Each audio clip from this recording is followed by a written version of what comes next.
The Dream Girl, Part 1. That's it, I thought. I'm done. I'm done trying to get the girl. This is the third time.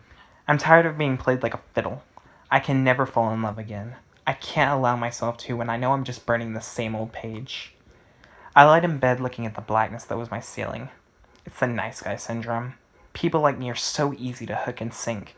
We treat them like queens, and it's never enough. I fell asleep after a little while and dreamt of Abby again. It worked so well between us for so long. If my heart could break from the thought she left me for him, it would, but my heart was in splinters already. The next day I awoke tired. I just wanted her out of my dreams. It had been 4 months, and she still popped up in them from time to time. I swore I was over her, but if I was, then why was she still following me into my sleep? They say the last thing you think about before you go to sleep is what you dream of. Who was I kidding? I was still in love with her. When I saw the picture of them together, I wanted not to believe it, but I'd be lying if I said it hadn't just confirmed my suspicions. I was furious, not at him, but at her. I bought her a ring for her birthday, and she would cheat on me? I shook off my sleep and got ready for work. I give up. Miss Perfect just doesn't exist. Not for me, at least. The single life can cause so much blues, but then again, that's all I listen to anyway. I drove to Tony's Pizza. I still had a little while to spare. I went behind the building and put my headphones in. I lit a cigarette and waited, leaning with my back against the wall. "Hey," said a voice. I looked up. A girl was standing there. She was about 5'6", had short caramel hair and piercing green eyes. Her skin was pale, and small black hoops hung from her ears. "Hey," I said. "What's up?" "Can I bum a smoke?" "Sure," I said, pulling one out. "It's menthol." "That's fine," she said. "I'm Alexis." She reached out to shake my hand. I blinked and took it. "I'm Alex." "Oh, wow," she laughed. "That's awesome." I laughed too. "What are you doing?" she asked. "Just waiting to go into work," I said. "What about you?" "My car needed its oil changed, so I'm getting that done, and I thought I'd see if I could get a smoke." "No problem. I've got to get inside," I said. I put out my cigarette and walked up the path to the front. "So what?" she talked to me. "It doesn't make a difference. I didn't ask for her number, and I'm okay with that." She probably would have said no. Work passed by with my stress level remaining relatively low. Fast food sucks no matter where you go. They don't care themselves, but they expect you to. The city of Grapevine had a fitting name. It lures you in and then snares you until you're trapped. It's almost over, though. I'm leaving next year anyway. I'm getting out of this sinkhole of a town. My shift ended and I went to sit on a bench and eat my lunch. She was cute, I'll give her that. I went home and played a video game for an hour before going to bed. That night, I didn't dream of Abby. I dreamt of Alexis. The dream was weird, though. We were talking, but I couldn't hear anything, and my ears were ringing so badly it felt like my head was going to explode. I woke up and had some trouble falling asleep again. When I finally did, I didn't have another dream. Part 2. I awoke groggy as normal. I got out of bed and went through my normal routine. It was my day off, and I decided it'd be a good idea to walk around the mall today. The new Demon Hunter game was out, and I had it on pre-order, so why not go pick it up? I left and drove to the mall not far from my house. It was packed, of course. I scanned around, trying to find a place to park. Finally, I found a free spot and pulled in. I got out and headed into the mall. As always, when I go anywhere, I put one headphone in so I can have something familiar to keep me company. I don't really talk to many people, so the Rolling Stones were my friends today. I made my way into Game World and scanned the aisles for a bit to see if I wanted to pick up anything else today. I was browsing the RPG section when I caught something out of the corner of my eye. I looked up and saw a few aisles down Alexis.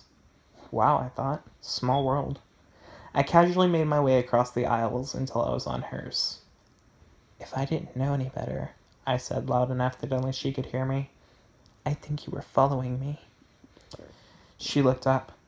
"Oh, hi. Alex, right?" "Yeah," I said. "Small world." "No kidding," she said. "How are you?" Can't complain. What are you getting?" "Demon Hunter 5. I've been waiting for months." "Same," I said. "I'm picking up my pre-order today. It comes with all the exclusive content." "No kidding," she said. "I guess I'm stuck with the vanilla version." "Bummer. They'll probably release the special edition soon enough." "I'll probably get the DLC as it comes out," she said. "Sounds great," I said. "It was nice seeing you again." "Take care, Alexis." Wait, she said, grabbing my arm. I meant to ask you yesterday if you'd like my number. Before I could stop myself, I blurted, Sure. She smiled as I reluctantly handed her my phone. She entered her number and handed it back to me. Thanks, she said. You're welcome, I responded. I'll text you later. She smiled again and continued looking through the games on the shelves while I went to pick up my pre-order. I got in my car and took a deep breath. Of course I couldn't say no. The hopeless romantic I was can't resist knowing if the next one will be the one. I drove home and put my game in my system. It gave me a notification that I had to install it before playing. I hit accept and waited for it to start. I took out my phone and texted Alexis. This is Alex. I hit send and less than a minute later a notification popped up on my phone. Hi, she responded. Are you still at the mall, I asked. Yeah, she said. I decided to get something to eat before I went home. Cool, I said. What did you get? A pizza. My favorite food, I told her. Mine too, she said. Nice. Do you live around here? I moved from Daytona a few years ago. I'm still getting adjusted. Why the move, I asked. It just seemed like the right choice. What about you? I've lived in Grapevine all my life. How's it been, she asked. Small town mentality all around. There's not much to do. I know what you mean, she said. I'm moving to Houston next year to start my writing degree. I blinked. So am I, but I'm going for psychology. Wow, that's bizarre, she said. Yeah, I agreed. That's crazy. My game finished installing, and I said, my game finished installing, I said. I'll text you again sometime. Alright, she said. Take care. You too. I put down my phone and shook my head. That's so weird. She likes video games, asked for my number, and is going to the same college as me? This is a lot to take in. She's like my dream girl. Over the next few weeks, Alexis and I texted and talked on the phone pretty frequently, getting to know each other better. She had moved around a lot, which I envied. I always thought it'd be cool to travel. She played video games and wrote poetry. I confessed was also a skill of mine. She and I liked the same music and foods. It was perfect. I asked her to come over one night and she agreed. I planned on cooking pasta and I thought it would be a good first date. Later that evening, I started cooking when I heard a knock on the door. I didn't hear anyone drive up, but I answered anyway. Alexis stood there smiling. She had a black dress on that accentuated her curves. Wow, I said. Come in. I stepped aside as she passed me. My house wasn't very big. Just a one-story dinky place that a full-time fast food worker could afford. She looked around approvingly. I love your house, she said. It's so cozy. I blushed. Thank you. I hugged her and we went to sit on the couch for a bit. How did you get here, I asked. I didn't see your car. My friend dropped me off, Alexis told me. Oh, okay, I said. I've got dinner on the stove. Are you thirsty? Yes, please, she said sweetly. I got up and went to the kitchen. I never dated in high school, so I wanted to do everything in my power not to screw this up. So far, I seem to be doing okay. I brought Alexis a glass of tea and sat down beside her. She took a drink and set down the glass. A strand of hair fell over her eye, so I tucked it behind her ear. She stared into my eyes. Thanks for inviting me over, she said. You're a really sweet guy. I blushed. Thank you. Dinner should be ready. Do you like Alfredo? Yes, I do, she said. I got up and went to fix her a plate. I brought it back and sat down beside her. She took a bite. This is really good, she exclaimed. Thank you, I said, also taking a bite. I thought I did pretty well. We finished and I took her plate to the sink and returned, carrying a bottle of wine I'd been saving and 2 glasses. Her eyes glowed. How romantic, she said as I smiled and poured her a glass. We toasted and drank. She lowered her glass and looked at me, smiling that cute smile she wore so well. Thank you again, she said. You're the sweetest guy I ever met. I feel safe around you. Thanks, I said. You're really sweet, too. She smiled again and leaned forward slowly, her eyes closed. I put a hand on her cheek and guided her face to mine. Our lips were inches apart. There was a half-second pause before they met. I put a hand behind her head and our kiss seemed to make the world stand still. She was perfect in every way, I thought, as she wrapped her arms around my neck. We broke apart and I stood up. We were both breathless. Come with me, I said, holding out my hand. She smiled again and took it. I'll follow you anywhere, she whispered. Part 4. I slept soundlessly for the first time in a while that night. I couldn't ask for anything more when I awoke. Alexis lay beside me on her stomach, the blankets coming out just below her shoulders. She stirred a bit before opening her emerald green eyes and fixing them on me. "Good morning," I told her. "Good morning," she replied. "I dreamt of you." "What about?" "We were dancing." I laughed. It was definitely a dream, because I can't dance. She giggled. "Last night was amazing." I nodded. It really was. "Do you want breakfast?" She smiled. "Yes, please." I stretched and kissed her before getting out of bed and putting on some clothes. I went to the kitchen and started scrambling some eggs. I heard her get out of bed and get dressed before she came in to sit on the couch. I took our plates to the living room, and we ate. "Thanks for having me over," she said. "Any time," I told her. I had to go to work today, so I told her to make herself at home, but she said she needed to take care of some things. I nodded and asked her if she needed a ride. She said her friend had promised to pick her up, and she'd hang around here until then. "All right," I said as I made my way to the door. I looked back just before I left to see her smile and wave me off. I smiled back and left. I told my friend Jordan about last night. He was really happy for me. "It's about time you got some action," he laughed. I punched his arm and he laughed some more. "What's her name?" "Alexis," I told him. "I want you to meet her." "That sounds cool. Call her over when you get off." I pulled out my phone. "Meet me at Tony's after I get off." I clocked out later that day and went behind the building to smoke. Jordan had to talk to our boss for a second, but promised to meet me outside. "Alex," said a familiar voice. I looked to my right to see Alexis standing there. I never heard her approach, but I had a headphone in, so that's not surprising. I offered her a cigarette and we started talking. It had been 5 minutes. What was keeping Jordan? She and I carried on with our conversation until I heard Jordan call out, "Who are you talking to?" Alexis made a funny look. "What's wrong?" I asked her. Alexis said nothing.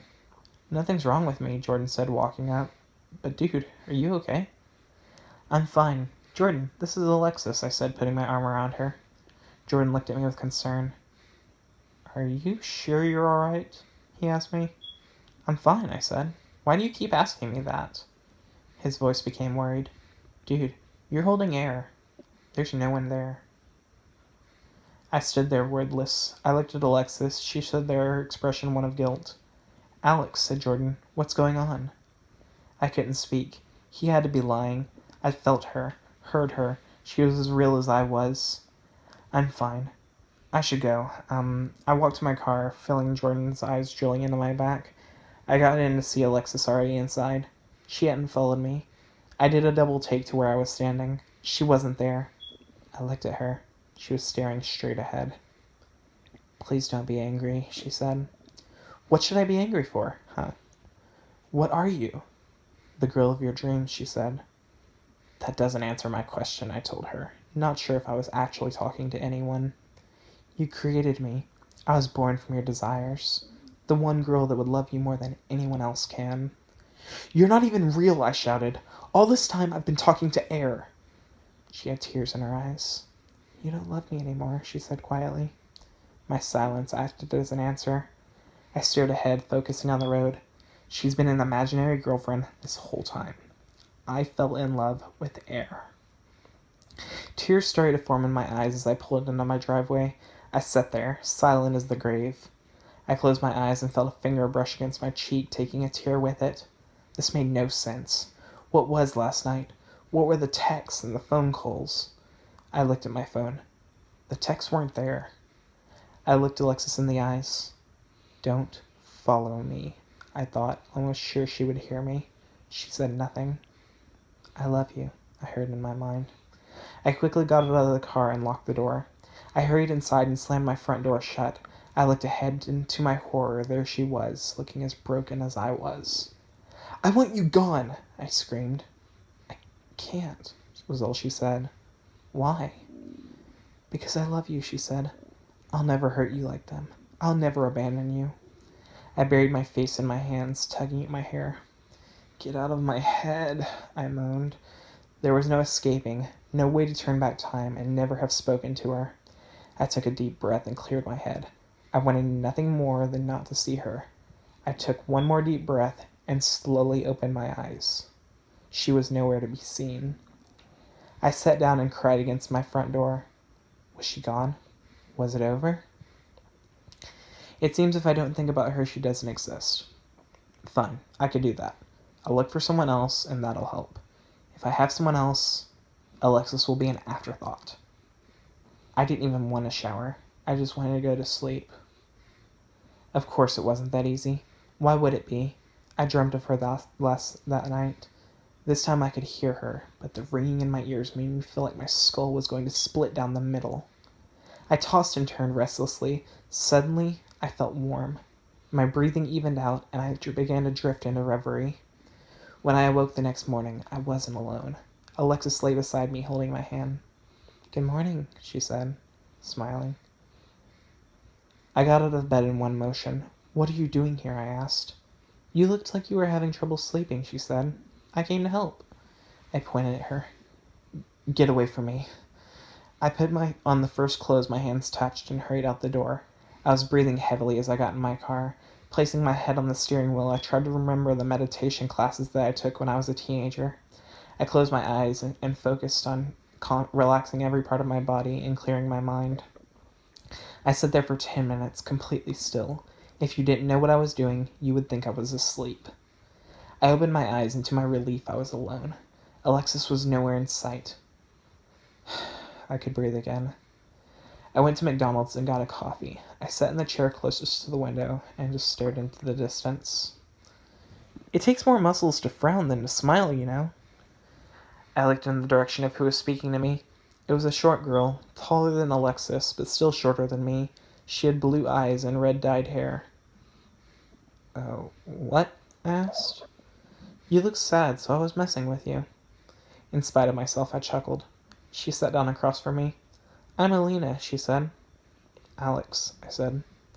"I wanted to ask for your help," she told me. "With what?" "I'm moving and I need some help packing. I can pay you."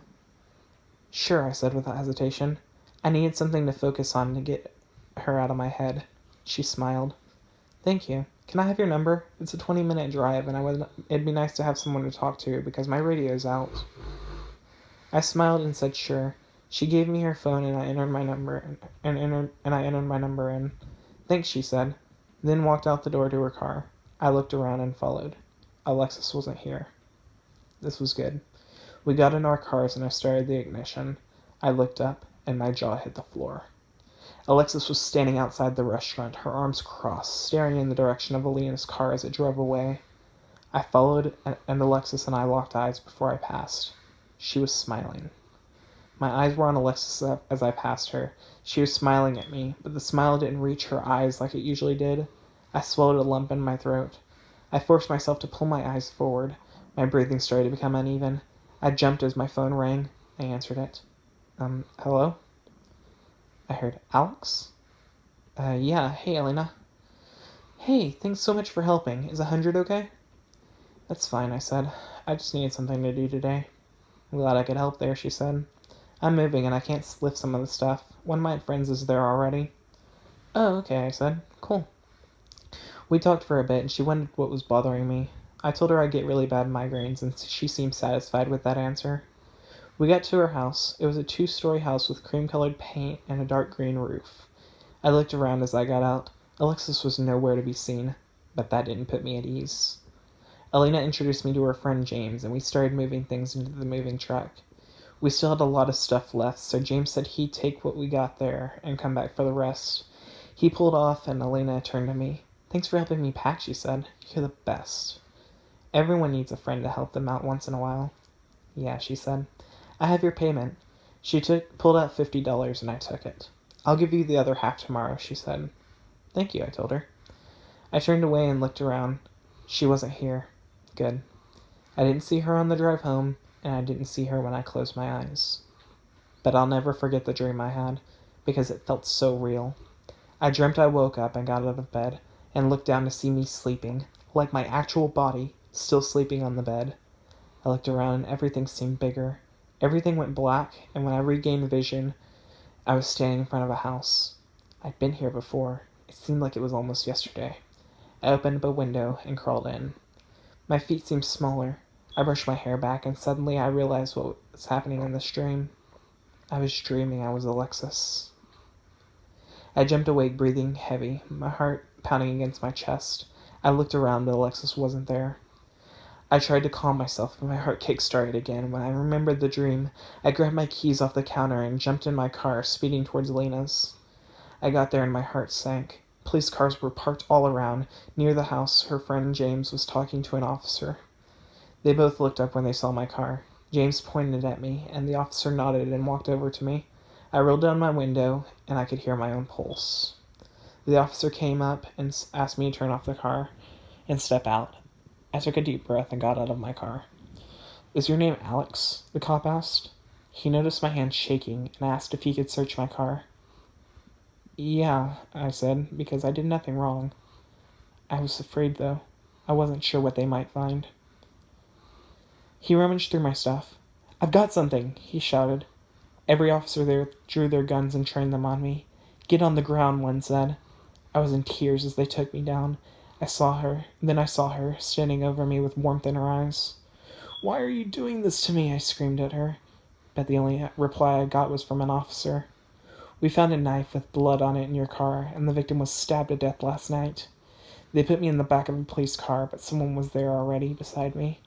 She would have hurt you, just like the others." "You hurt me," I said. "My life is over because of you."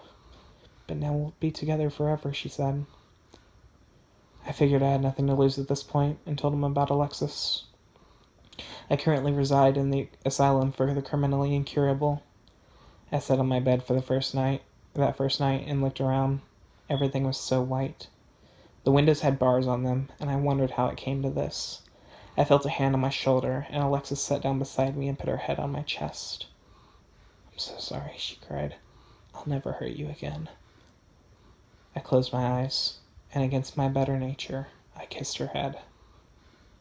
"At least with you," I said, "I'll never be alone." She looked up and kissed my lips. "I'll love you forever," she said. It's been years now, and she still keeps away the bad dreams.